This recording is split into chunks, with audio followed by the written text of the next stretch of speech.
This news is funded by viewers like you. Please support our work at democracynow.org/give. As the humanitarian crisis in Gaza deepens, we turn now to Palestinians and Palestinian Americans who are trying to evacuate their family members to the United States. At least 2 Palestinian Americans have now filed a lawsuit against the Biden administration, saying its failure to help them violates their constitutional rights. This is Yasmina Laga, who says she lost at least 100 relatives in Gaza, including 2 American citizens. The only thing that I'm being told is that there is nothing further that the U.S. government can do, which I don't believe at all. The lawsuit notes that after the October 7th Hamas attack on Israel, the U.S. government organized charter flights from Tel Aviv for Americans to leave Israel.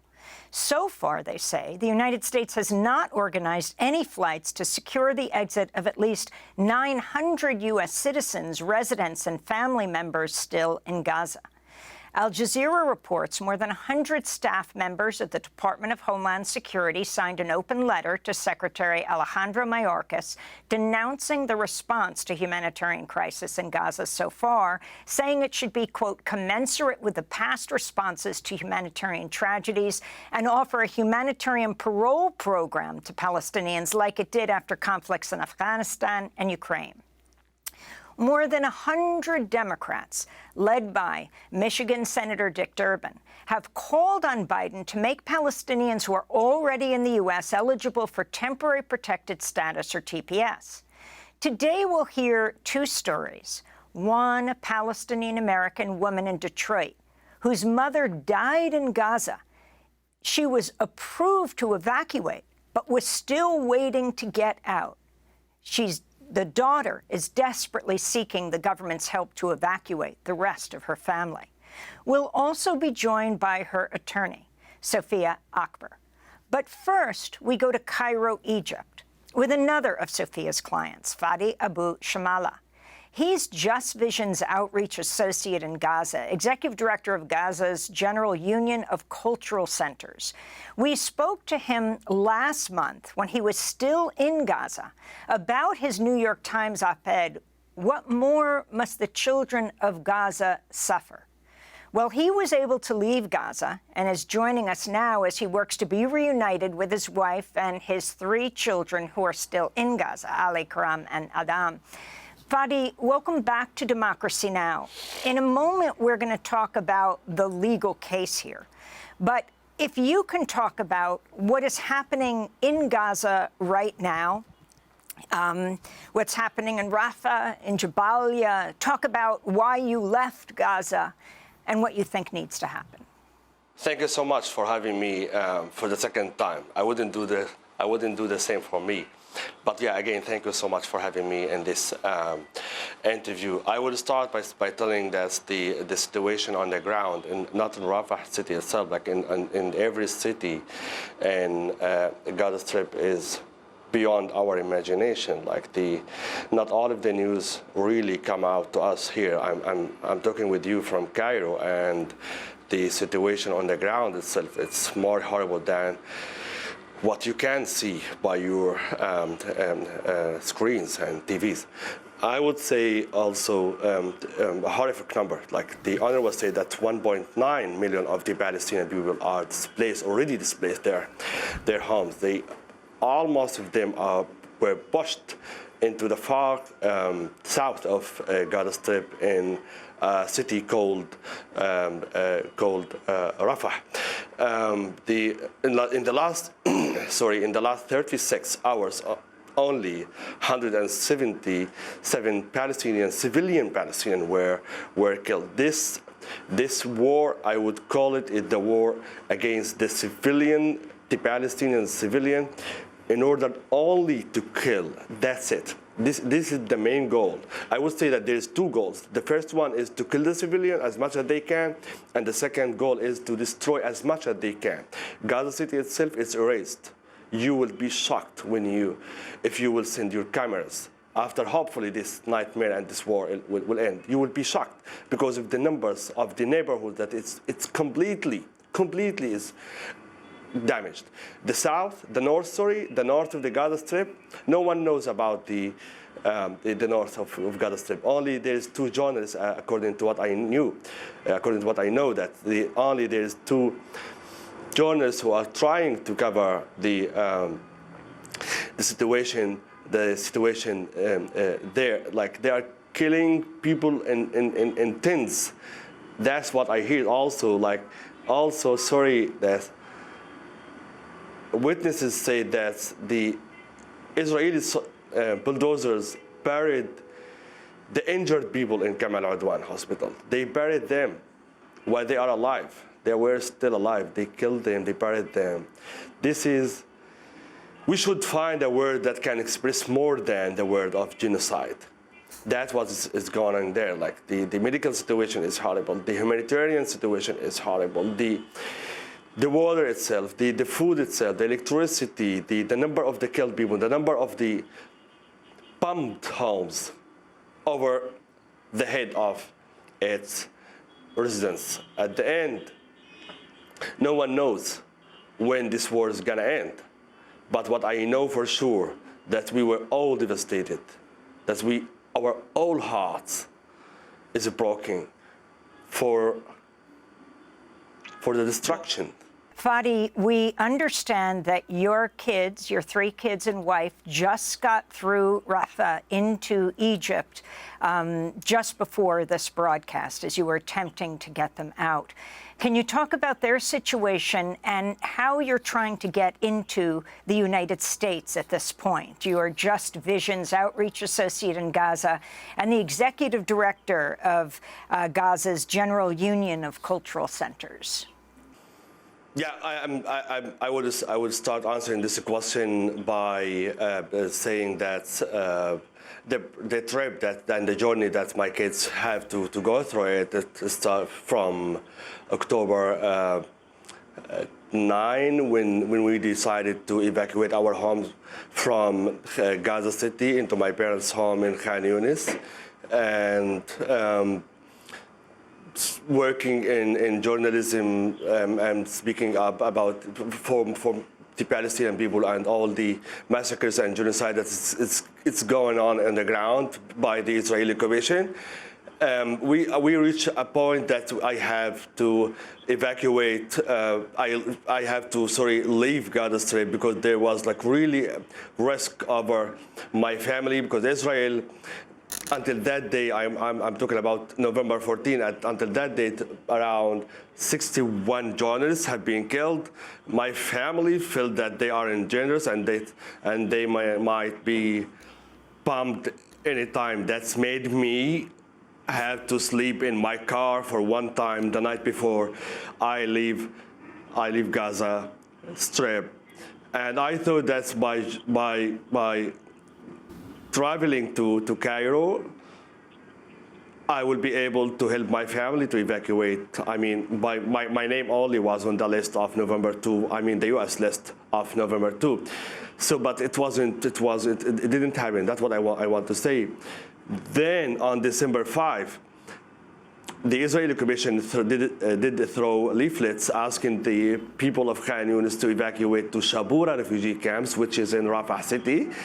And the next day, and before the next day, they have to evacuate. Like after 7 hours, I figured out that they arrived safe to Rafah city. It wasn't easy for me, like to be waiting, because I knew in the news that they were bombing in the streets, and in the same street that they are using to evacuate Rafah city. The next day, on December 6th, while I don't have connection with my wife and my kids, I knew that from the news that the Israeli occupation bombed in Shabura refugee camps, exactly where is my family are evacuating. And to get more like orientation about this refugee, it's just only 15 kilometers square. It's a very small neighborhood, and it consists of also old building, and there's a very high risk that all these buildings will be demolished because of this bombing. For 2.5 hours, I was waiting any sign that my family are alive. I had to go through the news of WhatsApp thread to look for my kids' photo. I had to look into the photos of the killed children because I knew that there's 20 women and kids were killed in this bombing. I had to open the photos and zoom in to determine if one of these photos is one of my kids. It wasn't easy for me at all, like to have this 2 hours and a half waiting any sign that my family alive. It wasn't the end, but even so, the next night and the next night and the next night, they have daily bombing in Shabura and in Rafah city. This is the place that exactly Israeli Commission said that it's a safe area, as exactly they said that the Palestinian people from Gaza City have to evacuate to Khan Yunis. They consider Khan Yunis as a safe area, and then they ask us to evacuate to Rafah. My kids have to go through all of this. They have to be in. By the way, yes, you are right. My kids are coming to me to Cairo, but the 3 of them, they are sick. I will move them immediately. Once I hold them, I will move them to the hospital because they are very sick. There's no clean water. They don't have healthy food there. It's horrible. I'm happy that my kids are coming to my hug, that I'm going to hold them. But I'm so devastated about the hundreds of the thousands of the kids in Gaza Strip. They have to go through all of these circumstances. And the international community are silent. And a lot of them are supporting it, like as Paul Peller said, that Biden is a partner in making the biggest human disaster that the world is witnessing since 500 years ago. This is the situation, that the kids and the women have to go through it, that they don't have food to eat, a clean water to drink. My kids have infection in their mouth, in their stomach. They are very thin. My wife had to send me photos for them after I asked her many times, send me a photo for my kids. I was shocked. They are not my kids at all. I just left them for 1 month and they are completely changed. I will do my best to get them recovered and get better health and get better food. But what about the other people in Gaza Strip, the other kids, the women who don't find milk for their kids? My wife couldn't find antibiotic for my kids. Only antibiotic. I mean, this is the most simple medicine that you should have in any place in the world. Even in the jungle, you would find antibiotic and painkiller. I will do my best with my kids for sure, but I'm very devastated, very sad about 2.3 million of Palestinians who are pushed into the south of Gaza Strip. I would say that, yeah, my kids, we made it. They are coming to Cairo, like in 5, 6, 7 hours, whatever, I don't care. They are coming to my hug again. And we all of us are gonna travel to US for 5 months, starting from January until the end of May. I was so lucky to get a fellowship from an American organization, but the majority of the people do not have this chance and do not have this privilege to do the same. This is injustice at all. It's insane at all. What is happening there cannot be explained, cannot be discussed.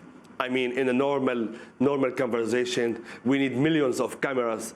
I always keep saying that every Palestinian family has its own story, and every member of every Palestinian family has his or her own story, because everyone has a story that is full of tears, full of fear, full of being scared, full of hunger.